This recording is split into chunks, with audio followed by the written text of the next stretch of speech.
오늘 새벽에는 부자와 나사로 이야기로 하나님의 말씀을 듣고자 합니다. 이것은 예수님의 비유의 말씀입니다. 그러니 이 내용을 어떤 실제 있었던 사건으로 보시면 오해가 될 수 있는 부분이기 때문에 미리 제가 말씀을 드립니다. 비유는 비유로 들으셔야 됩니다. 비유에는 항상 그 말씀에서 전하고자 하는 어떤 핵심이 있기 때문에 그 핵심을 사람들에게 제대로 전달하기 위해서, 이해를 돕기 위해서 하는 것이기 때문에 마치 사실처럼 그렇게 우리는 볼 수는 없죠. 그러나 그 구석구석에서 말씀하고자 하시는 그 의미, 또 진실, 이런 부분들은 우리가 따로 볼 필요가 있습니다. 자, 오늘 이야기를 먼저 보면 부자와 나사로는 이 두 주인공의 삶을 보여줍니다. 먼저 부자는 그 삶이 아주 호화롭고 쾌락적입니다. 옷은 아주 비싼 명품 자색 옷을 입었다는, 이 옷은 그야말로 지금 시대의 명품 중에 명품이라고 보시면 됩니다. 그리고 항상 그는 잔치를 베풀 만한 여력이 있었고 잔치를 베푸는 삶을 살았습니다. 그렇게 그는 삶을 즐겼습니다. 여러분, 삶을 즐기는 일은 죄악은 아닙니다. 우리가 내게 주어진 여건 속에서 믿는 사람들도 삶을 즐기셔야 됩니다.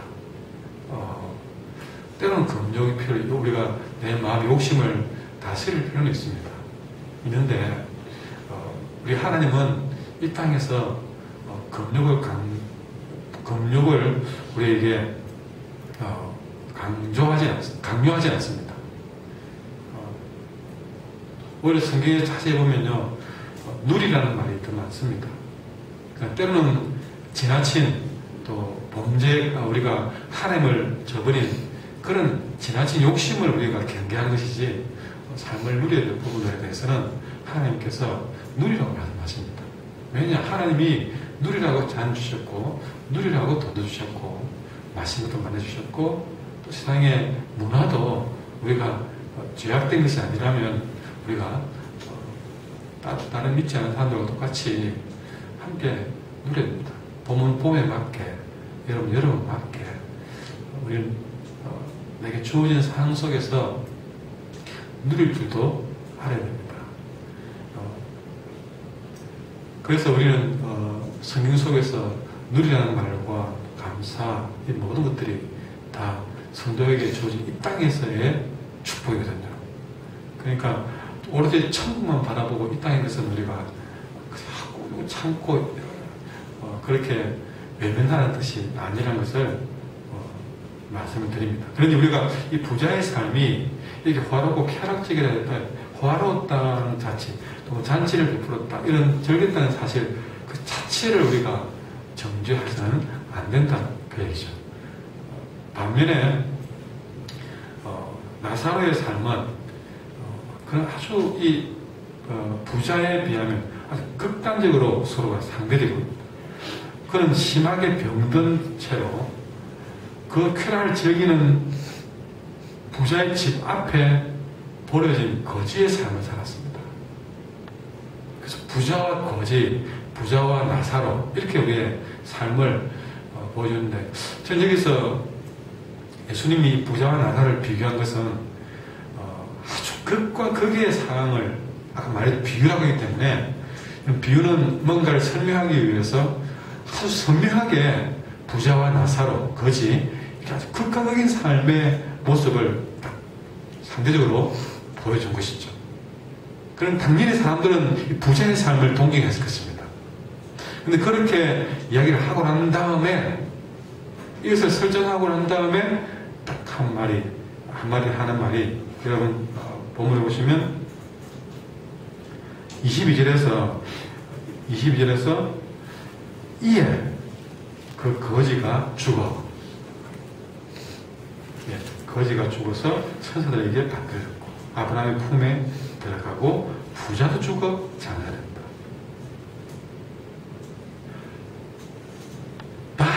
그게 상대적인 한 사람은 즐기는 삶, 한 사람은 버려진 삶을 살았는데,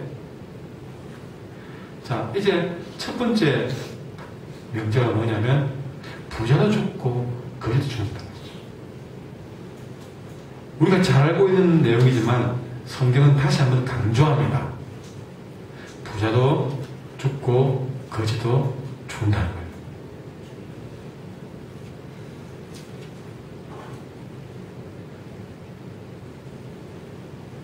오늘 주신 말씀 속에서 가장 중요한 메시지가 첫 번째 메시지 이것입니다.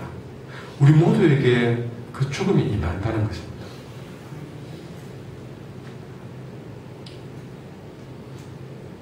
하루 종일 비가 와도 어떤 사람은 비에 훅 젖어서 속옷까지 젖을 정도로 그 비를 맞은 사람이 있는가 하면요. 어떤 사람은 비가 온 줄도 모르는 사람이 있습니다.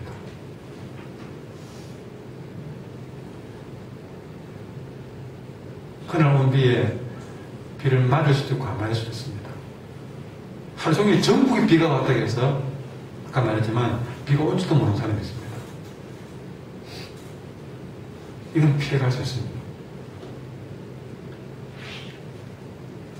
심지어 함께 탄 버스를 타고 가다가 함께 버스를 타고 가다가 3, 40명이 타고 가다가 사고가 나가지고 40명이 탔다 합시다. 39명이 죽고 1명이 살아날 수도 있습니다.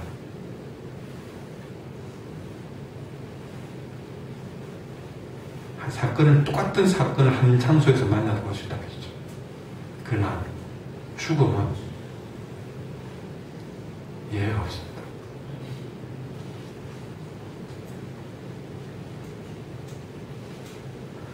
천하의 빌 게이츠도 또 이 땅에 권력을 가진 그런 대통령도 구석에서 산골짜기에서 그 사람 이름조차 알지 못할 인생도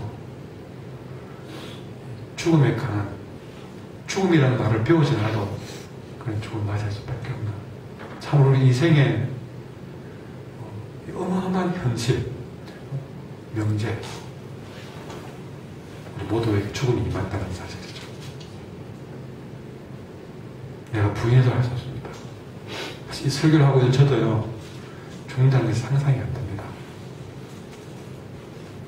죽음에 대한 설교 어마어마하게 해서도 내 마음 한곳에는 사실은 아직 죽음이, 나의 죽음이 인정이 안 돼요.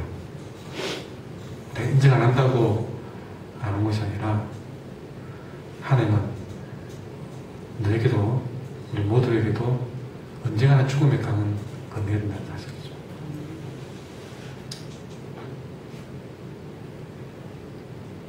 중요한 사실은 거기에 있지 않습니다. 우리는 이 사실을 내가 언제나 죽을 수밖에 없다는 사실을 알아야만이 그 다음 사실을 제대로 맞이할 수 있다는 사실이죠. 우리는 죽음을 두려워해서는 안 되지만 여러분, 그렇다고 죽음을 모른 척 외면해서는 안 됩니다. 왜냐? 죽음은 한편으로서는 우리가 가장 잊지 말아야 될 명제로 기억을 하고 있어요. 왜냐? 그래 준비를 하게 된 것입니다. 주부들이 아침 준비를 깜빡해서 안 했다. 몰라가지고 미안합니다. 무슨 죄나 지은 것처럼 그러면 되죠.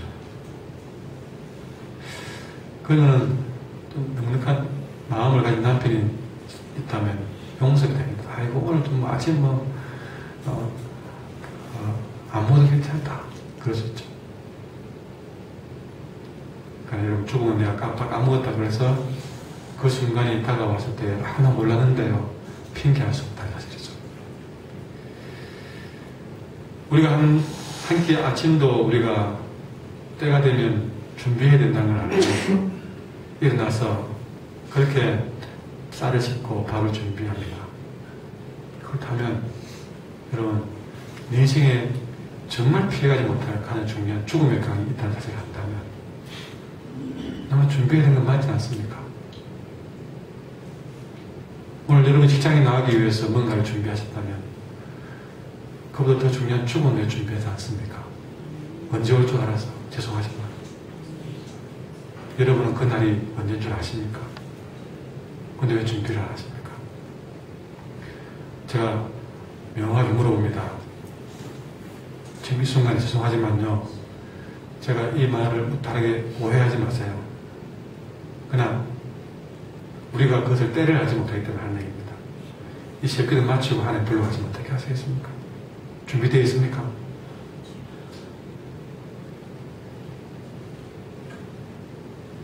주님 앞에 당당히 설 준비되어 있습니까?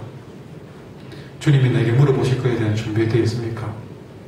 너 믿음이 준비되었는데 물어보실 때에 여러분은 거기 가서 내가 아직 올 때가 있는데 왔어요. 그럴 겁니까? 그럼 돌려보내주실 것 같습니까? 다른 준비를 하면서 왜 믿음의 죽음의 준비를 안 하십니까? 피해갔을 것 같아서요. 못한다고 하지 않습니까?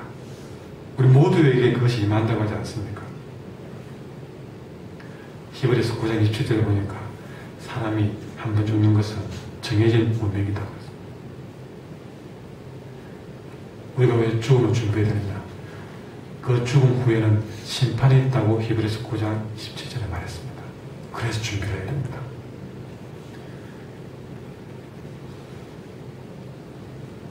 여러분, 이 부자와 나사는 우리에게 그걸 얘기하고 있습니다. 언제나 우리에게 임할 수밖에 없는 그 죽음을, 그 죽음 위에서 심판을 준비하고 우리에게 부탁합니다. 자, 그런데 이들이 죽었는데 그 다음에 어떤 일이 벌어졌냐? 그 죽음 후에 부자는 고통받는 지옥으로 떨어졌고 나사로는 아브라함의 품에 안겼다는 사실입니다. 여러분, 이 죽음 이전의 삶과 이후의 삶이 어떻게 바뀌어지고 있습니까? 죽음 전에는 부자는 아주 쾌락적인 모든 걸 다 누렸습니다. 부자는 그랬지만 나사로는 거지로 살았습니다. 그러나 죽음에 가는 그 누구는 아닙니까? 우리 부자는 지옥불에, 나사로는 아브라함의 품에. 우리는 여기서 죽음 이유를 위해서 뭘 준비해야 되는가를 말씀을 우리는 보셔야 됩니다. 어떻게 나사로가 아브라함의 품에 안길 수 있었을까? 그는 평생을 거지로 살았지 않습니까? 병변몸으로 살았지 않습니까? 그러나 여러분, 이 나사로는 이름의 뜻이 있습니다. 우리 예수님이 왜 비유를 들면서 나사로라는 이 비유를 들었을까? 그 이름 하나에도 이유가 있을 것이죠. 나사로는 하나님의 도움이라는 뜻을 가진 이름입니다. 그러니까 그는 맛있는 밥은 못 먹고 좋은 옷은 못 입었지만, 그래서 몸은 병들었고 버림받은 삶을 살았지만 그는 무엇으로 사는 삶입니까? 하나님의 도움으로 살았다는 것이죠. 그런데 그 하나님의 도움이라는 것이 어떤 도움이었습니까? 우리는 하나님의 도움이라 그러면 잘 먹고 잘 입고 형통하고, 그러니까 하나님의 도움은 부자가 가져가지 않았습니까? 우리 볼 때, 아이고 목사님, 나사로가 하나님 도움받은 게 뭐가 있습니까? 없네요. 우리는 그럴 겁니다. 그래, 여러분, 인간적인 여러분 평가죠. 그리고 볼 때는 하나님 도움받는 게 하나도 없습니다. 사실 그 하나님의 도움은 부자가 다 받은 것처럼 보입니다. 그래서 오늘 예수님은 어쩌면 그분이 하나님의 도움을 자랑하라고 했으면요, 부자에게 그 말을 했겠죠. 근데 나사로에게 하나님의 도움이라는 이름을 주었던 사실은요, 뭘 말합니까? 명품 옷 입히고 좋은 집에 살고 맛있는 거 먹이고 즐기고, 그게 하나님의 도움이 다가 아니다는 사실을 우리에게 말해주는 것입니다. 혹시 우리가 그런 도움을 기대하면서 교회 다닌다면 좀 죄송하지만 그것만이 도움이라 생각을 했다면 꿈 깨라가 그런 것입니다. 섭섭하십니까? 그런 게 도움이 아니더라 해서. 그런 걸 안 준다는 얘기가 아니라 그것만이 도움이라고 생각하지 마라 그 뜻입니다. 오늘 나사는 우리에게 우리가 이 땅에서 믿고 기대했던 도움이 이 땅에서 잘 입고 잘 먹고 잘 마시는 그런 위로가 그런 도움이 아니라 바로 영원한 하나님 나라에서의 신령한 위로가 하나님의 도움이 있다는 사실입니다. 우리가 비록 못 입고 때로는 버려진 삶을 살더라도 그럼에도 불구하고 하나님과의 끊이지 않는 연결, 그로부터 내가 비록 세상 속에서 못 먹었지만 이런 하나님 앞에 와서 말씀을 듣고 예배를 드리고 할 때에 그때 누릴 수 있는 영으로서의 즐거움, 이런 것들을 하나님은 우리에게 도움이라고 말씀하고 있습니다. 나사로가 살아생전 이 세상에서 받은 하나님의 도움이라고 할 수 있는 것은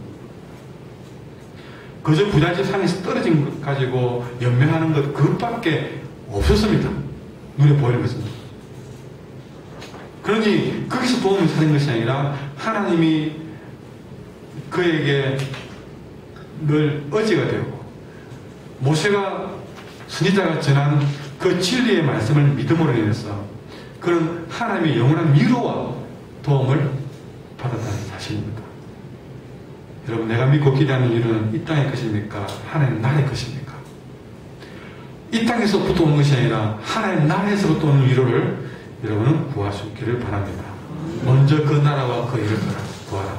그러면 이 모든 것을 너에게 더하시리라. 두 번째 우리에게 주시는 이 비유의 메시지는, 아까 첫 번째는 모두에게 죽음이 임한다는 메시지고, 두 번째는요, 그 죽음으로 끝나지 않은 영원한 삶이 있다는 것이 두 번째 메시지입니다. 여러분, 오늘 말씀에 두 가지를 꼭 기억하셔야 됩니다. 나에게도 죽음이 임한다는 것, 그러나 두 번째는 그 죽음으로 끝나지 않는 영원한 삶이 있다는 사실이죠.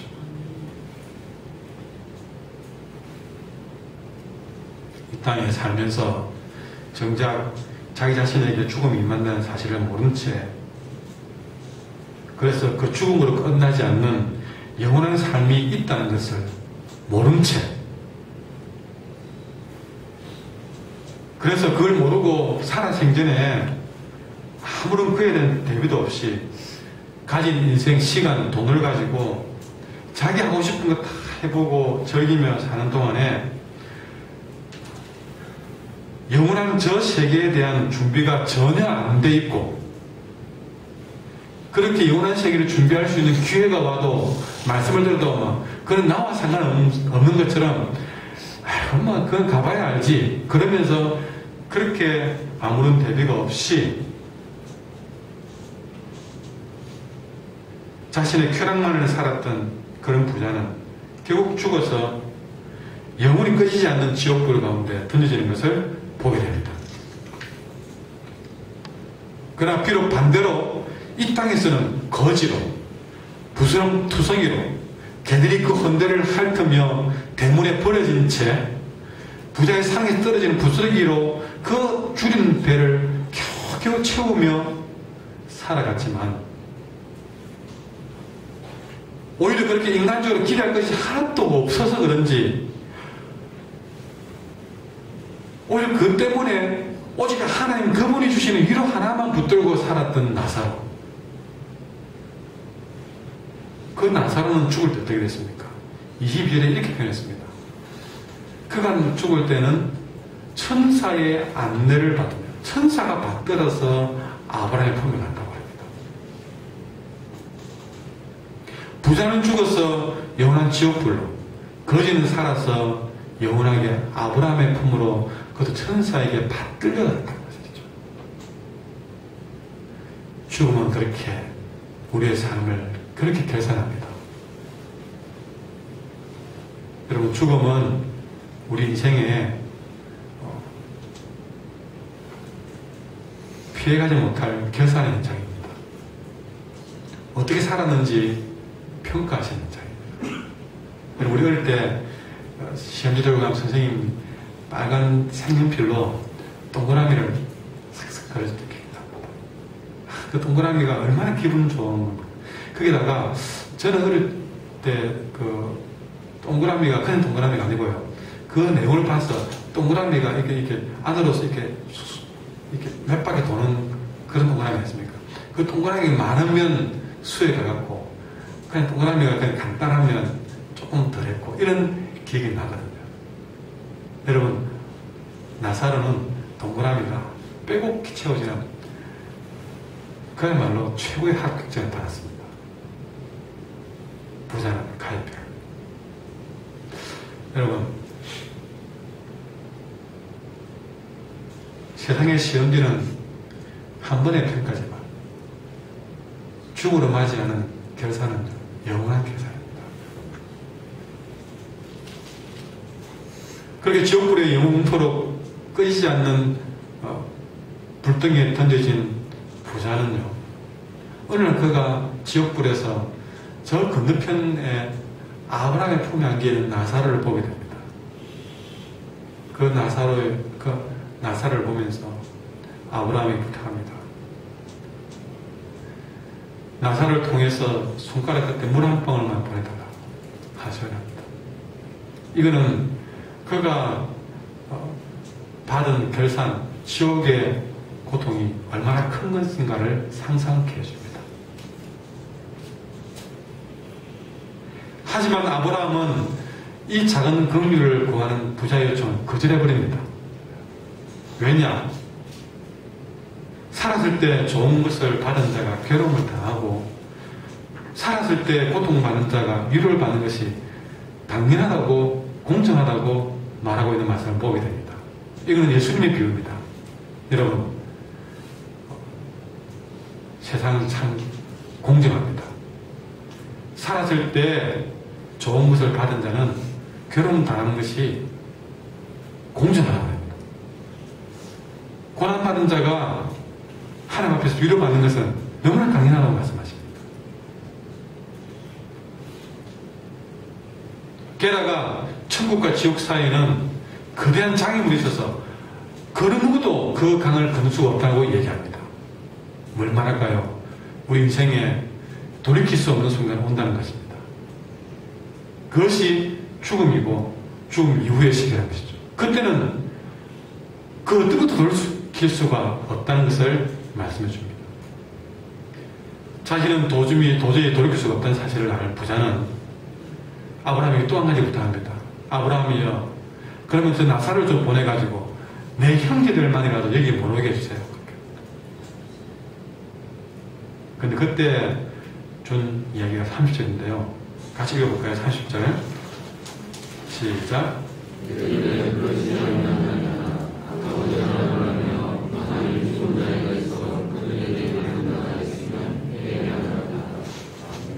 아, 31절까지 한번 가겠습니다.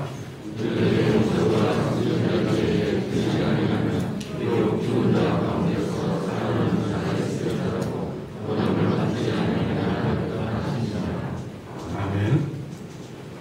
자기 형제들만이라도 좀 나사를 보내가지고 오직 함께 해달라니까 아브라함이 교회는 죽었다가 살아나는 그런 기적이 일어난다 할지라도 모세와 선지자, 이런 모세와 선지자들의 선지자는 뭐라고 합니까? 그 당시에는 모세와 선지자는 우리의 신부에 가깝던 겁니다.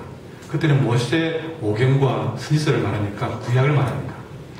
그러니까 성경이 전한 말씀을 믿지 못하는 사람들은 구원의 믿음을 갈 수 없다는 것이죠. 여러분, 그리고 죽은 자가 다시 살아나는 기적은 부활을 말합니다. 최고의 기적이 부활입니다. 최고의 기적을 보여줘도 성경을 믿지 못하는 사람들은 구원을 받을 수가 없다는 사실이죠.